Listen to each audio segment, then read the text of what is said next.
네, 우리 임마누엘 찬양대 귀한 찬양 감사합니다. 사랑합니다.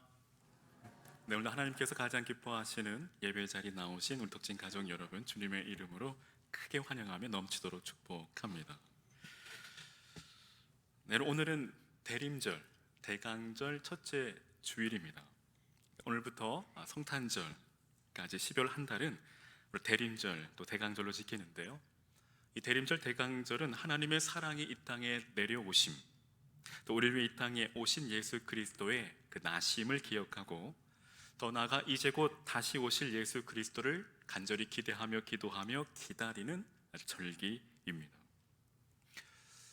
여러분, 마지막 남은 하나님의 언약, 그리고 반드시 이루어질 그 하나님의 약속, 그것은 무엇일까요? 그것은 바로 우리 주님의 다시 오심입니다. 믿으시면 아멘. 사랑하는 여러분, 하나님의 언약은 반드시 이루어짐을 믿으시기를 바랍니다. 그리고 분명한 것은 우리는 지금 그 하나님의 언약이 이루어질 마지막 때를 살아가고 있다는 사실입니다. 그러므로 우리는 이때 무엇보다 우리의 믿음을 점검해야 합니다. 즉, 우리의 믿음이 안전한지를 말입니다. 그러니까 마지막 때 우리의 믿음이 결코 흔들려서는 아니 되겠습니다. 그렇다면 오늘 저와 여러분의 그 믿음은 과연 안전하신가요? 며칠 전 저희 집 천장에서 갑자기 물이 새기 시작했습니다. 참 당혹스러웠습니다. 원인을 살펴보니 윗집의 이 보일러 배관이 터져 발생한 문제였는데, 그래서 처음에는 이 물이 과연 어디에서 새는지 도저히 알 길이 없어 막 걱정만 하고 있던 차, 누수를 탐지하는 분들이 오셔서 그 누수 지점을 정확하게 금방 내 찾아낼 수 있었습니다. 아직 공사가 진행 중에 있는데 잘 마치리라 믿습니다.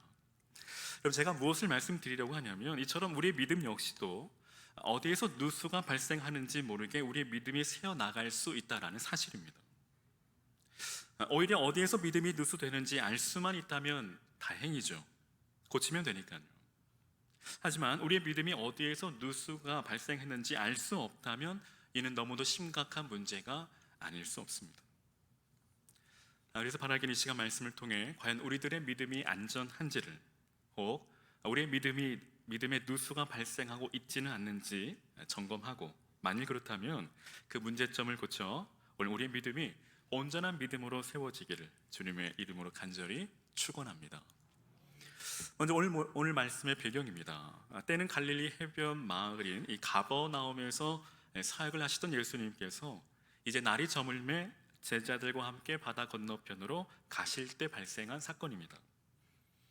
참고로 이 갈릴리 바다는 낮 동안에는 뜨거워졌던 열기, 그리고 밤이 되면 이 북쪽 헤르몬 산에서 내려오는 이 찬 공기가 서로 부딪히며 삽시간에 커다란 광풍이 자주 발생하는 곳입니다. 그런데 예수님께서 제자들에게 이 갈릴리 바다를 건너가자라고 말씀하십니다. 그것도 날이 이미 저물 때입니다. 뭔가 심각한 문제의 기류가 발생하는 듯 보입니다. 이제 예수님의 말씀을 따라 제자들은 예수님과 함께 배를 타고 바다 저편으로 건너가게 됩니다. 근데 여기서 우리가 생각해 보자 하는 것은, 이 항해는 예수님께서 가자고 하셔서 시작된 항해였다라는 것이죠. 그것도 예수님께서 저물 때 떠나고자 하셨습니다. 그러니까 이 부분은 상식적으로 잘 이해가 되지 않는 부분입니다. 왜냐하면 배가 밤에 초랑한다는 것은 쉽지 않은 상황이기 때문이죠.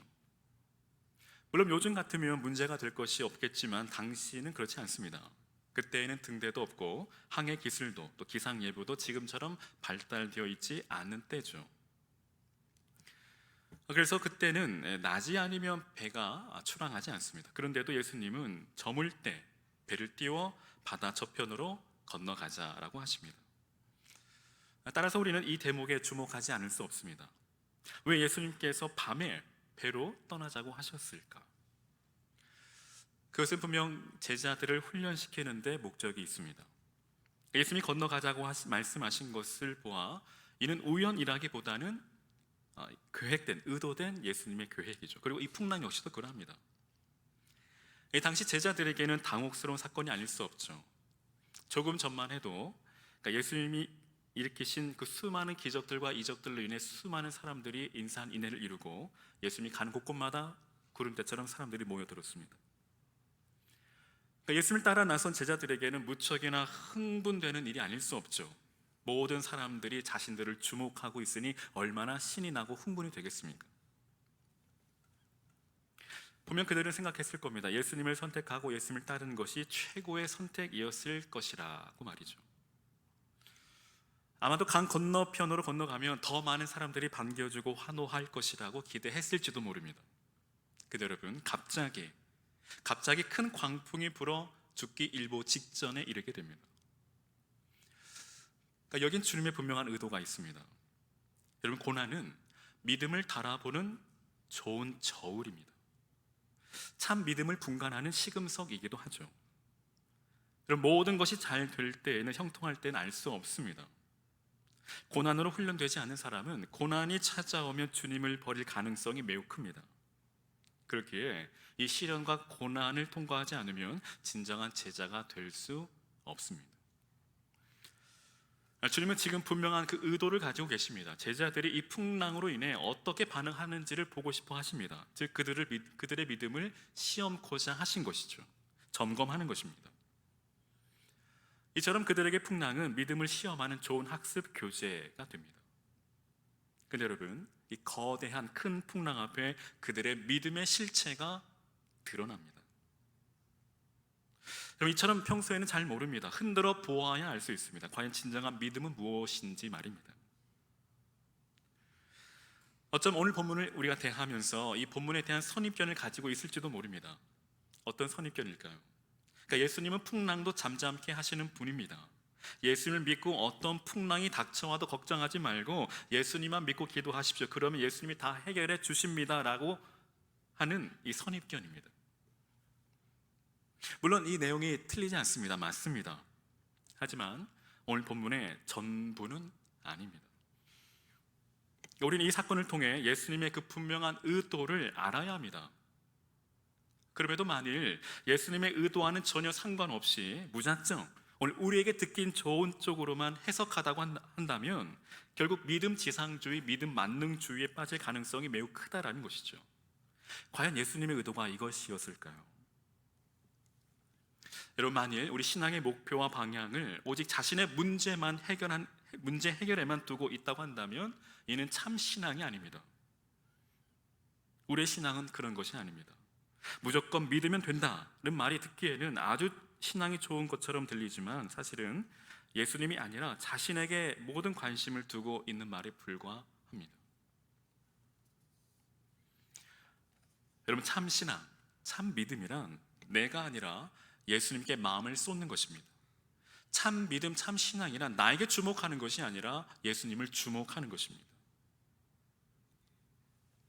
또한 내 문제가 예수님이 세상에서 당하신 모든 문제들을 보면서 우리의 불의함을 발견하고 또 모든 불의에서 우리를 건지시기 위해 이 땅에 오신 예수님께 소망을 두는 것을 의미합니다. 즉 나의 모든 가능성을 다 내려놓고 오직 주님만을 신앙하는 것이죠. 나를 믿지 않는 것, 그것이 참 믿음입니다. 그렇기 때문에 우리는 이 잘못된 믿음 지상주의, 믿음 만능주의에서 벗어나야 합니다. 그럼 예수님께서 제자들을 향해 믿음이 없다라고 책망하셨지만 그것은 제자들이 예수님이 배에 타고 계신데도 불구하고 풍랑 때문에 불안해하고 무서워 떨었기 때문만은 아닙니다. 물론 정말 믿음이 있다면 풍랑 때문에 무서워 떨지는 않았을 겁니다. 하지만 단순히 무서워했다라는 것이 책망의 이유는 아니라는 것입니다.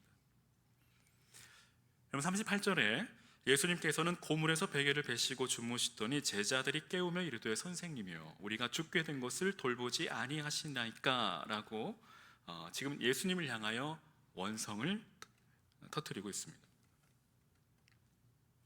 그럼 제자들의 이러한 모습은 마치 오늘 우리가 어떤 문제를 만났을 때 예수님을 부르면서 주님 왜 나를 도와주지 않습니까? 라고 하는 것과 같습니다. 이는 분명 예수님을 자신에게 닥친 문제를 해결해 주는 분으로만 바라보는 것에 불과하다라는 것이죠. 하지만 중요한 것은 예수님이 과연 그러한 분이시냐라는 것입니다. 풍랑이 있는 이 사건을 통해 예수님이 제자들에게 보여주시고자 하신 것도 예수님이 누구신지를 바로 알려주기 위함입니다. 여러분, 제자들이 두려워 떨었던 이유는 단순히 풍랑 때문만은 아닙니다. 그들이 두려워 떨었던 이유는 예수 그리스도가 누구신지 몰랐기 때문입니다. 물론 예수님은 우리의 어떠한 위기의 상황에서 전혀 도와주지 않는 분이라는 것이 아닙니다. 분명 우리 주님 도와주십니다. 때를 따라 돕는 은혜를 베풀어 주십니다. 믿으시면 아멘. 하지만 모든 신자에게 똑같은 방식으로 다가오시진 않습니다. 어떤 사람은 위기에서 건지시기도 하고, 또 어떤 사람은 마치 버려두신 것처럼 방치하시기도 합니다. 하지만 분명한 것은 그 모든 것이 합력하여 선을 이루시는 하나님의 계획과 하나님의 뜻이라는 것입니다. 만일 예수님이 함께 하시고 예수님을 믿으면 오던 풍랑도 비켜갈 것으로 기대한다면 그것은 큰 착각에 빠져 있는 것이고 신앙을 크게 오해하고 있는 것입니다. 여러분 보십시오.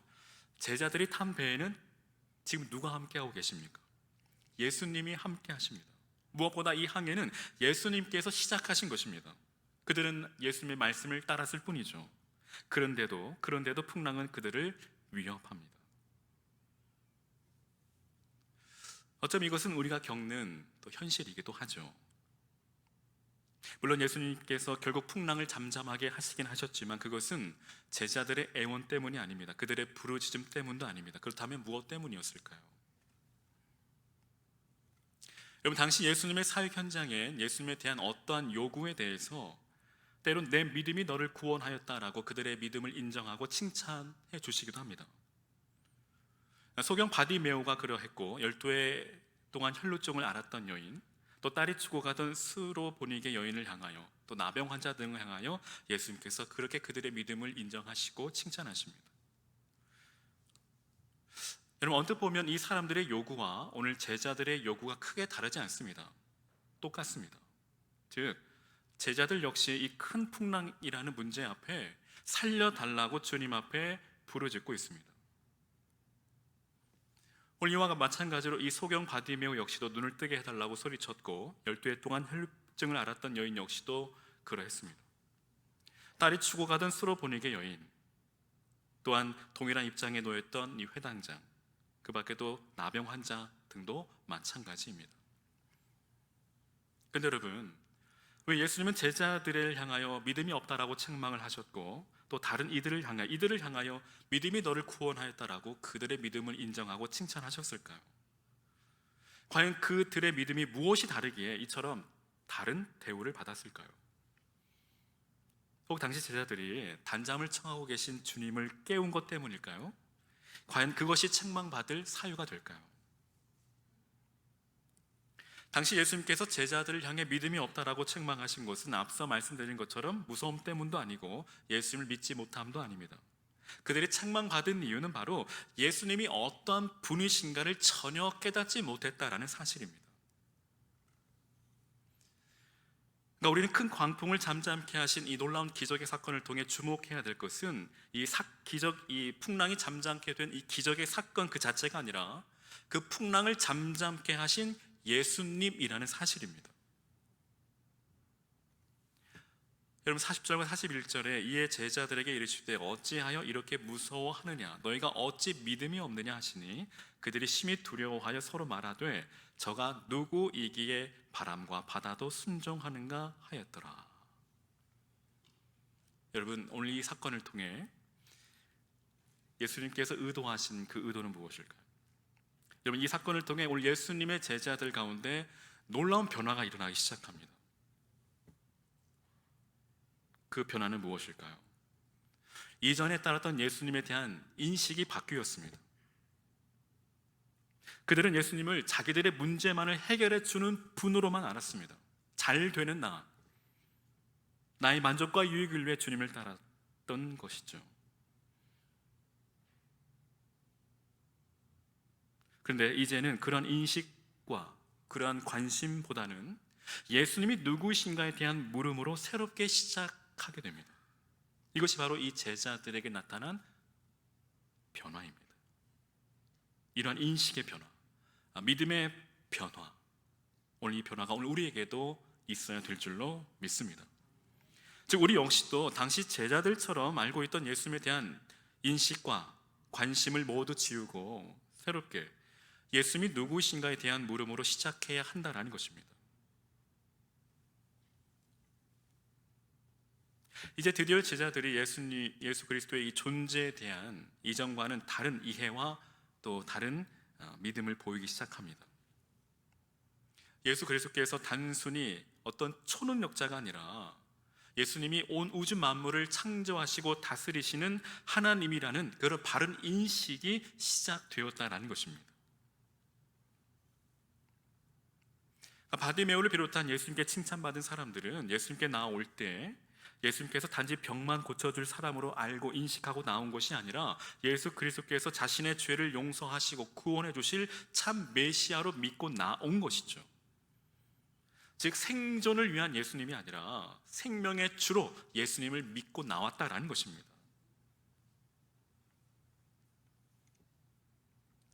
사랑하는 여러분, 예수님이 우리와 함께 하시는 것은 인생의 풍랑을 잠잠케 해주시기 위해서, 그리고 우리의 인생을 도와서 우리가 원하는 길로 인도하시겠다라는 것이 아니라 예수님께서 원하시는 길로 이끌어 가시기 위함입니다. 왜일까요? 예수님께서 이끄시는 그 길이 바로 생명의 길이기 때문입니다. 우리가 이러한 예수님을 믿는다고 한다면 풍랑이 있다 해도 잠잠케 하시는 것도 예수님의 뜻이고, 만일 풍랑으로 인하여 죽게 된다 하더라도 이 역시도 순교로 예수님의 뜻이라는 생각을 갖게 될 것이라는 것입니다. 그리고 이것이 바로 진정한 참 믿음이라는 것이죠. 이러한 믿음은 풍랑이 일어날 때에 내가 죽게 되었는데 왜 도와주지 않습니까? 라고 원망하는 것이 아니라 풍랑에서 어떻게 하는 것이 주님의 뜻이고 또 어떻게 하는 것이 주님의 말씀에 순종하는 것입니까? 라고 묻게 되는 것입니다. 이것이 바로 진정한 믿음이라는 것이죠. 여러분, 진정한 믿음은 나 자신을 바라보는 것이 아니라 주님을 바라보는 자로 살아가는 것입니다. 만약 우리가 믿음을 우리가 원하는 것을 이루기 위한 수단과 방법으로만 생각한다면 그것은 믿음이 아닙니다. 마치 요술램프의 진이, 도깨비 방망이처럼 예수님을 그렇게 생각한다고 한다면 이는 믿음이 아닙니다. 이러한 믿음은 다른 그 어떠한 종교에서도 찾아볼 수 있죠.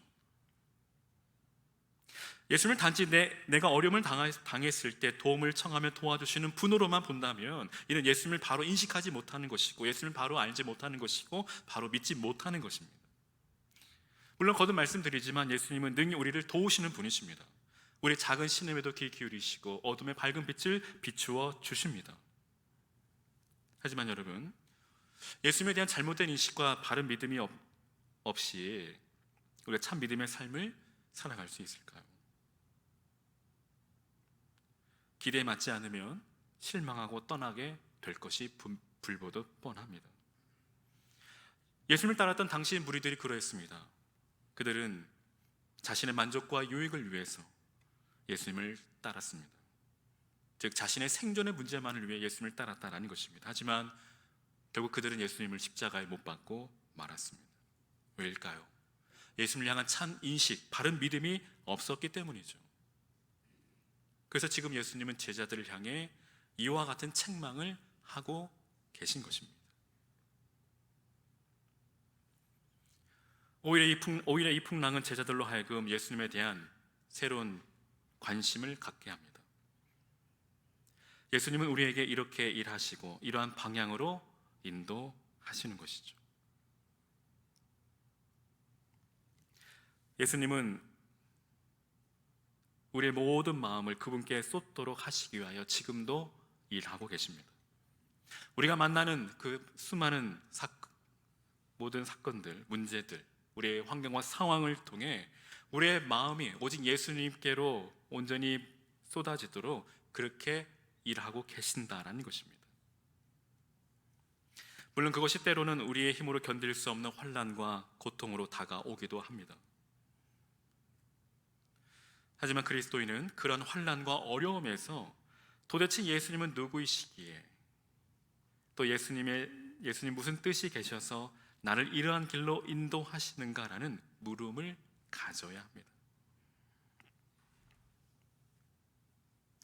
여러분, 이렇게 본다면 제자들이 만난 이 풍랑은 예수님과 동행하면서 여러 가지 기적 중 한 번의 기적을 경험한 것이 아니라 오늘 제자들은 이 풍랑을 통해 굉장한 가치 있는 깨달음을 얻게 됩니다. 즉, 이 풍랑으로 인하여 그들은 예수님이 누구신지 예수님에 대한 바른 인식과 바른 믿음을 갖게 되었다라는 것입니다. 여러분, 믿음의 세계는 지금 당장의 고통을 해결해주는 진통제와 같은 것이 아닙니다. 많은 사람들이 믿음을 지금 당장 고통을 해결받기 위한 것으로 여기지만 하나님은 그러한 믿음을 우리에게 선물로 주시지 않았습니다.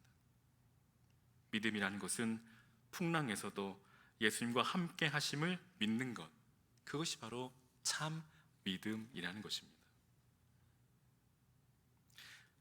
그렇기 때문에 오늘 이 말씀은 예수님 앞에 믿음으로 나오기만 한다면 우리의 모든 문제들은 사라질 것입니다 라고 결론을 내릴 수만 없습니다. 갑자기 불어닥친 광풍 속에서 믿음이 사라져버린 제자들과 같이, 또 우리의 인생에 있어서 갑자기 불어닥친 수많은 그리고 크고 작은 어려운 문제 앞에 믿음이 사라져버릴 수도 있고, 혹 사라져버린 우리에게 중요한 점검이 필요합니다. 그것은 바로 지금 오늘 우리에게 참 믿음이 있느냐라는 것이죠. 오늘 말씀을 준비하면서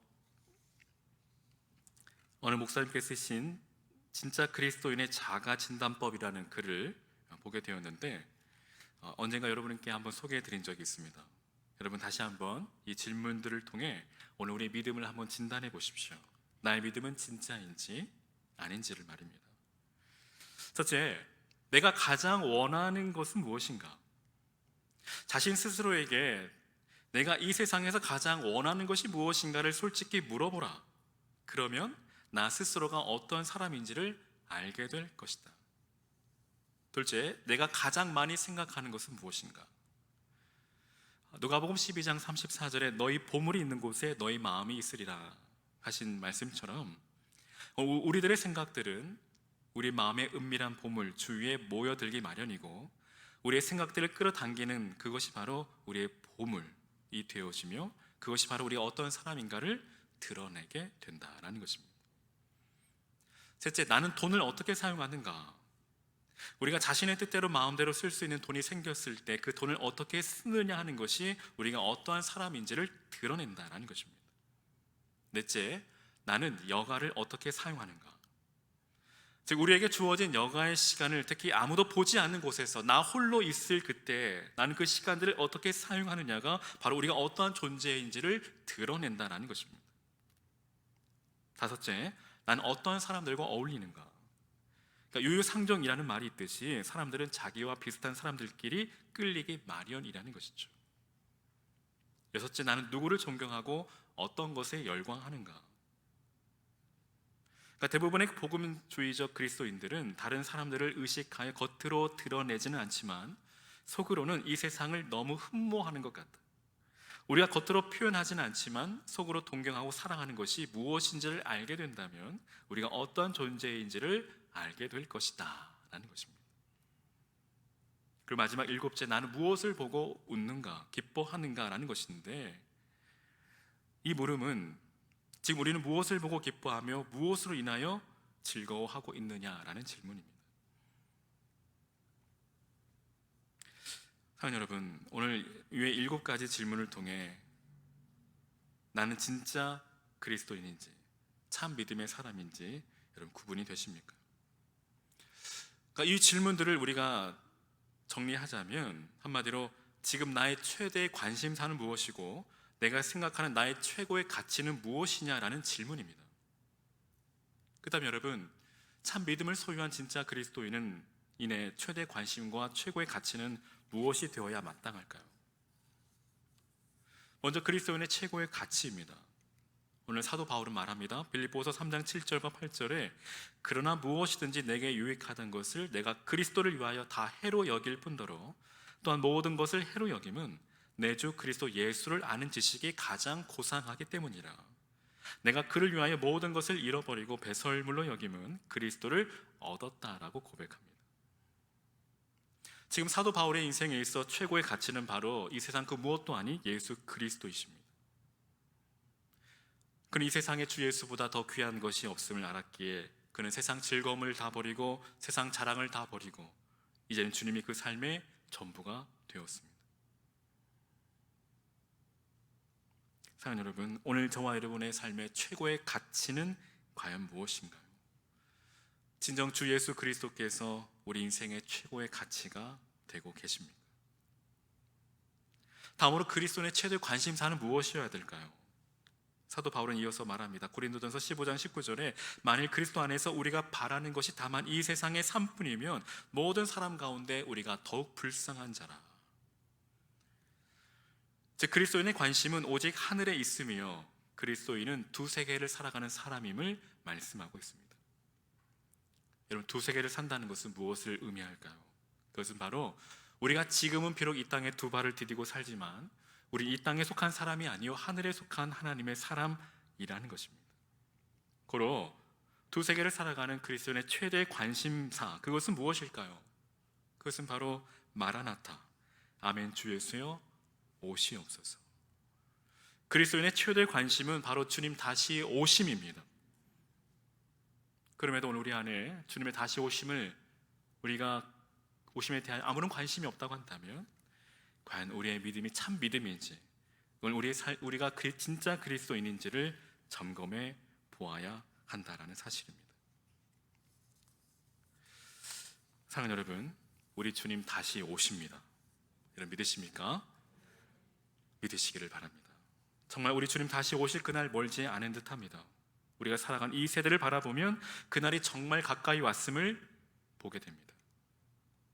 근데 여러분, 우리 주님 처음 오실 때에는 죄인을 구원하러 오십니다. 하지만 두 번째 오실 때에는 죄인을 구원하러 오시지 않습니다. 우리 주님 다시 오실 때 누구를 구하러 오실까요? 바로 구원받은 성도만을 구하러 오십니다. 이미 준비된 구원받은 자들을 구원하러 오신다라는 것입니다. 여러분, 주님 다시 오실 그때에는 그 어떠한 변명도 통하지 않습니다. 주님 나는 몰랐습니다. 왜 이렇게 일찍 오셨어요? 절대 통하지 않습니다. 여러분, 우리 주님 다시 오실 때에는 한 가지 기준으로 심판하러 오십니다. 그 기준은 무엇일까요? 바로 산자와 죽은 자를 심판하러 오시리라. 즉 진짜냐 가짜냐입니다. 참 믿음의 성도냐 그렇지 않느냐라는 것입니다. 오늘 저와 여러분 진정 산 믿음을 소유한 산자이신가요? 오늘 바라기는 저와 여러분 그리스도를 향한 온전한 믿음을 가지고 또 이 땅에서 참 믿음의 삶을 살아가실 수 있기를 주의 이름으로 간절히 축원합니다. 우리의 이 믿음의 항해에서 주님을 향한 온전한 믿음, 그 바른 믿음을 소유하셔서 우리가 이 믿음의 항해 가운데 큰 광풍이 일지라도 주님이 우리와 함께 하심을 믿고 그 주님을 의지하며 그 주님을 신뢰하고 끝까지 믿음의 항해를 감당하시는 저와 여러분 되시기를 주의 이름으로 간절히 축원합니다. 길과 진리와 생명 되신 주님, 그 주님을 내 마음의 구주로 영접하여 이제는 내 생명의 주인 되신 그 주님 앞에 내 삶 다 드려 오직 주와 복음을 살아가시는 신실한 믿음의 삶 되시기를 주님의 이름으로 간절히 축원합니다. 아멘. 여러분 함께 시간 우리 기도의 자리로 나아가기 원합니다. 주신 말씀 기억하며 함께 기도하실 때에 여러분 우리의 믿음을 한번 점검해 보십시오. 과연 나의 믿음은 참 믿음인지, 우리가 온전히 주님을 믿고 따르고 있는지, 주님을 따름에 있어 그 주님을 나의 생명의 주인으로 우리가 믿고 따르고 있는지, 아니면 단지 내 생존의 문제만을 위하여 나의 어려움, 나의 고통, 나의 문제만 해결만을 위하여 우리가 예수를 믿고 따르고 있지는 않는지, 단지 나의 만족과 유익을 위해서 이 세상에 잘 되는 나, 성공하는 나를 위해 예수님을 따르고 있지는 않습니까? 그다음에 이 시간 여러분 우리 안에 주님 앞에 우리 안에 참 믿음을 주십시오. 예수님을 생존의 주님이 아니라, 생존을 위한 주님이 아니라 생명의 주님으로 모시고 그 주님을 믿고 온전히 따르게 하여 주십시오. 나의 만족과 유익을 위해서가 아니라, 잘 되는 나를 위해서가 아니라, 이 땅에서 성공을 위하여서가 아니라 오직 예수 그리스도를 믿음으로, 오직 주와 복음을 위해 살아가는 신실한 믿음, 주님께서 인정하시는 참 믿음의 삶을 살아갈 수 있는 참 믿음을 우리 가운데 주님 허락해 주십시오. 우리가 주님을 그렇게 믿고 주님만을 따르는 참 신실한 믿음의 삶이 되게 하여 주십시오. 우리 간절히 또 소원하고 사모하는 마음으로 우리 주여 한번 부르고 함께 합심하여 기도의 자리로 함께 나아갑니다. 주여, 살아계신 하나님 아버지, 오늘 마지막 이